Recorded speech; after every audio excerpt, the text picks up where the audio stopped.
Hey everybody, welcome back to the Build Show Network. Steve Basic Architect. I'm on site today down at one of my buddies, Jake Bruton's projects that I'm working with. And we're down here in Columbia, Missouri. You can see we have a house being framed here that's almost near finished on the framing stage. But even before we get all the windows in and stuff, I wanted to talk to you a little bit about the basic architectural design here and what we talked about when I talked with the clients and kind of lay it out. And then we'll go back to the studio. We'll break out Big Red. We'll look at some elevations and we'll talk about it a little bit more in depth. But I think, we start out here at the site and let's talk about a little bit about these lines. So when I first met the client out here a little over a year ago, we talked about siting the house. And I said, why don't we site it at the top of the house and have it fly down the hill? But as the house goes down the hill, let's not have a basement under it. Let's take the house and break it down and have it become more airy, if you will, as the house moves to the edge here. And then the view kind of just takes off over the edge of the hill. So if you notice, to start that look out, we start with the two-story structure over there. So we have some utility spaces in the kids' bedrooms and bathroom on the second floor, but that two-story mass sits on the basement. And so the basement comprises of maybe about 35–40% of the overall floor area of the first floor.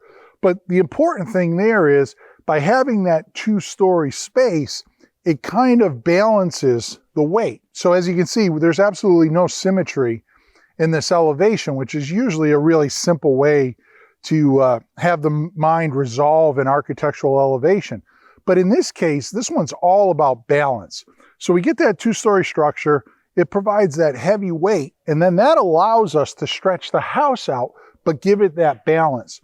As we stretch the house out, the grade goes down so that we get to see a little bit more of underneath the house to give it that lighter, airy feel. Now, the mass over here in the last third is the same amount of mass over there, but because there's more air under it, it feels a lot lighter than it does over there. So as that goes out to the end, we finish the elevation with the cantilevered deck and then the cantilevered roof system. Notice there aren't any posts there that connect them, and that's certainly intentional. There's also no posts that connect that deck to the ground outside of the last concrete post at the house. And again, that's to capture that kind of airy feel of both the deck and the roof. So we have those two structures kind of finishing and the house stopping short 10 feet of that line, letting the deck or basically the floor continue and let that roof continue with nothing in the middle to again give that airy feel. I then took a 1-in-12 pitch roof and brought it back on the slope. And again, that's intentional. Down here, there's less mass because that's where the lower portion of that roof is. Up there where it touches the two-story is the high point of that single sloped roof. So obviously there's more mass there. Now, we did the little bump out for the entryway and the dining space. And so it came into question, well, what kind of roof do we put on that? Do we put a sloped roof in? Do we do a flat roof?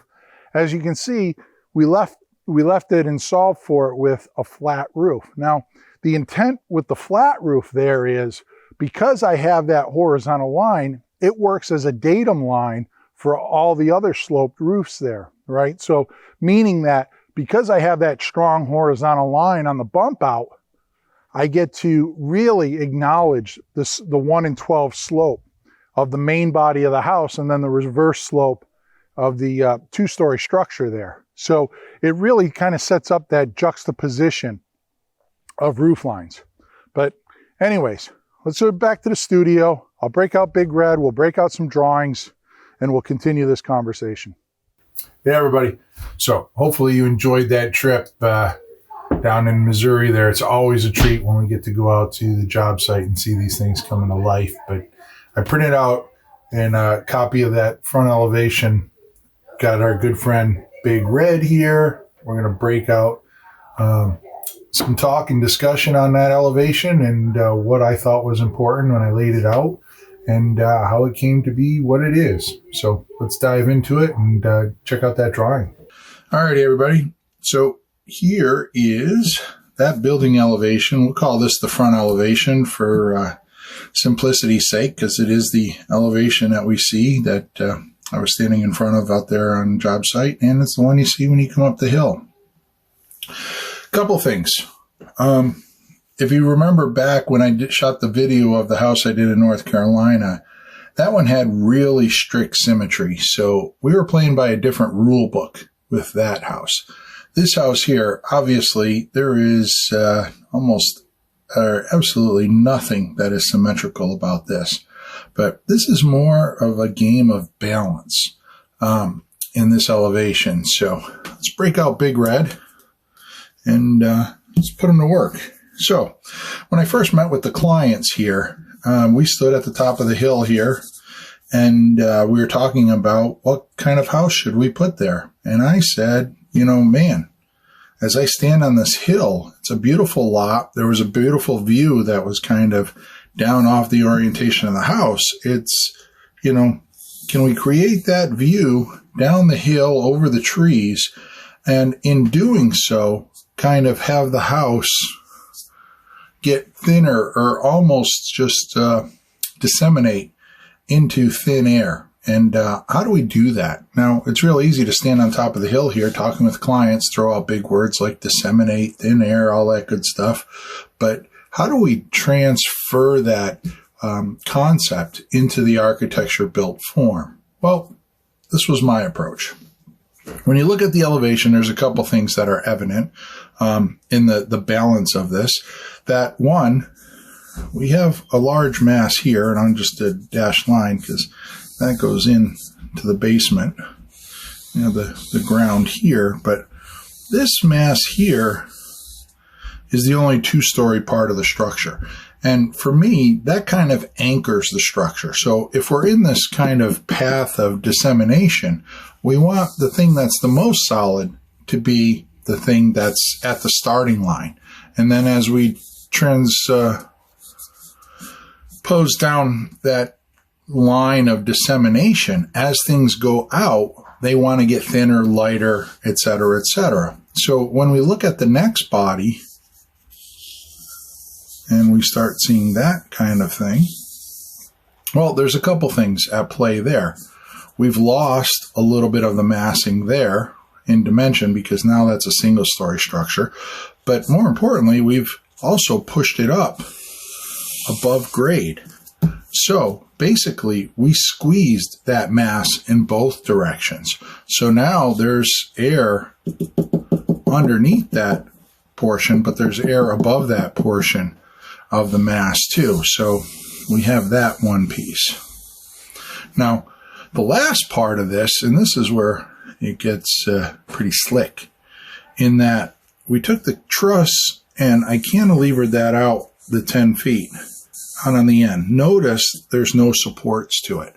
So basically that just goes out to the air. Secondly, we took the floor and we created this cantilevered deck system that also goes up. But notice there's no connection to the ground anymore. So basically the end of the building, that last piece, really does disseminate into thin air, right? Because at the end of that, those small pieces of structure, there is nothing out here, right? So we have that, the two-story mass, the single-story mass up on the piers, and then it finishes with these two light-hearted structures in the cantilevered roof system and the cantilevered floor system. So that's what gives us that look. Now, obviously, we have some concrete supports here that help support that do offer, you know, some legitimacy, obviously, to the building going out there and being held up. But it's the air underneath and the free-flowing grass and stuff that will then grow in that really sets that up to be that light, airy kind of cantilevered feel, and then finished again with those. And, you know, as you saw in the video, that having the stainless steel rods there make that even light and airy, that the wall itself isn't even solid. It's very transparent with those stainless steel wires there or rods that make up the railing system. So it makes that really airy. A couple other things about this, in that how do we also provide supporting cast to that airiness, right? So a couple things. If we say this is that line of kind of solid versus airy, right? So everything on this side is solid. Everything on this side starts getting airy. Well, we have that line. Notice that to make this line here feel higher, I've chosen to start with the low slope and move in the opposing direction of that roof. So that gives us a maximum height there, which makes this feel even taller. Because if I flipped it around and I put that roof in here and kind of continued it, you'd have that conflict. So having the roofs swap direction and having this one go down and this one go up there, kind of that controversy that it creates here really helps enhance this idea of solid versus being lighter, just because that additional height makes this feel like there's more mass. Now, I have this height over here, but I don't have anything to compare it to over there. Over here, I have the other building, so I can make that comparison. So then I end up with that nice light airy feel. So I have those contrasting roof slopes. I chose to go with a 1 in 12, which is a really low sloped roof, right? So meaning that for every foot, it goes up 1 inch. And I did that because we didn't want to do the low slope, but I wanted that suggestion of, again, going from this dimension of X to this dimension of X minus, right?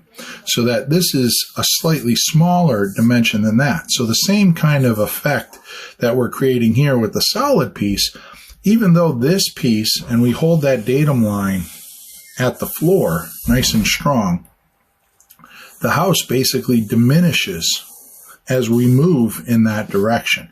So as it gets airy, it gets more airy as we move down that roof slope. And then, of course, we get to this portion, and that is most airy, right? Out there. But just to have those roof slopes in there, well, at a 1 in 12, it's a very gradual slope. So I needed some type of datum other than the horizontal line below to set up that slope to give you that feel of more mass versus less mass. So we bumped out the dining room, and you can see that bump out pretty much goes from there to there, but the overhang goes all the way to here. And notice what we did with the overhang there. We made that a flat roof.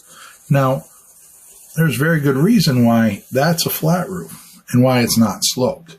Again, because that flat roof now is a supporting cast member into making that sloped roof look sloped, right? Because again, we have a dimension of X here, and then we have a dimension of X minus over here. So that is smaller than that. So you get that strong feel of that mass diminishing as we go, because I have that horizontal datum there to have something to compare it to.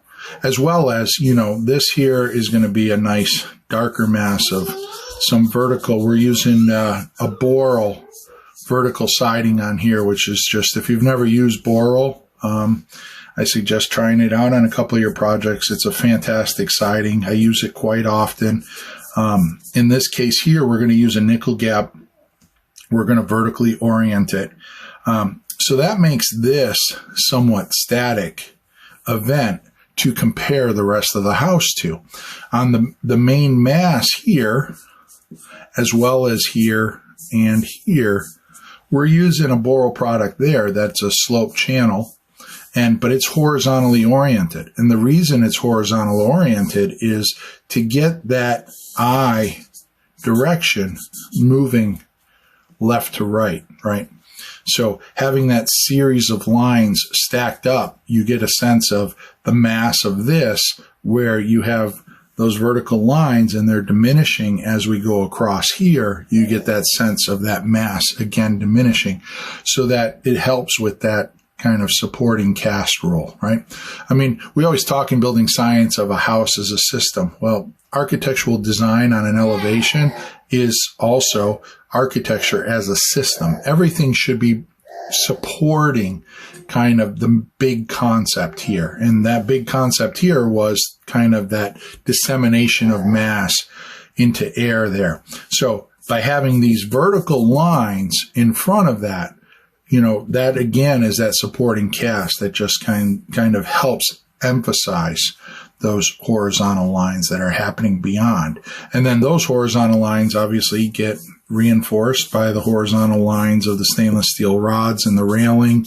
So we have a whole bunch of stuff kind of moving left to right visually, starting out with solid and then becoming airy, more airy, and most airy.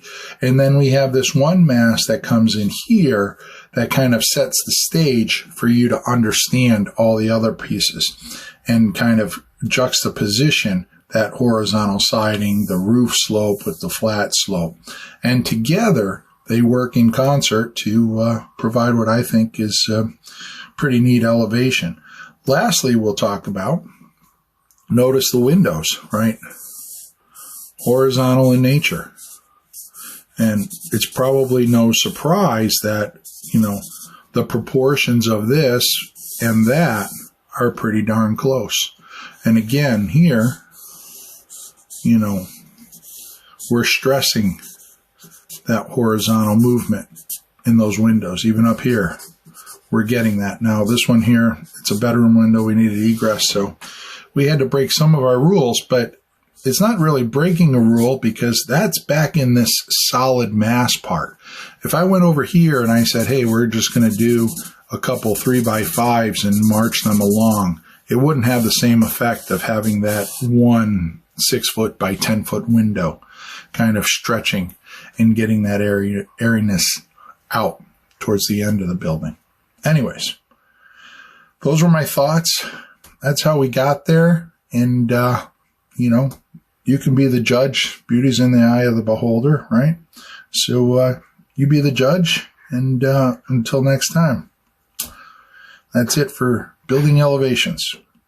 All right, everybody. Hopefully you enjoyed that explanation. It's always fun when I get to play architect and think about what I did and the reasons why I did it. But Big Red, done for the week. If you haven't checked out some of those previous videos, go back, check them out. A lot of great content up there. We're racking up, a year's worth of videos now. So a lot of great stuff to go out there and check out. Go check out my colleagues, Matt, Brent, Wade, and Jake. They're all putting up some fabulous stuff. I look forward to watching their videos every week. For those that want to follow me, you can find me on Instagram. I'm at Stephen Basic Architect there, dropping some knowledge and details every chance I get, trying to keep you informed about what we're doing and more importantly, how we're doing it. And then lastly, you can join my good friends Peter Yost, Jake Bruton, and myself on the Unbuild It podcast. Every other Thursday, we drop a new podcast where we talk about some aspect of building science or something in the building industry, and always trying to provide good content there. Together we can all make a difference. So until next time, that's a wrap. Steve Basic Architect on The Build Show.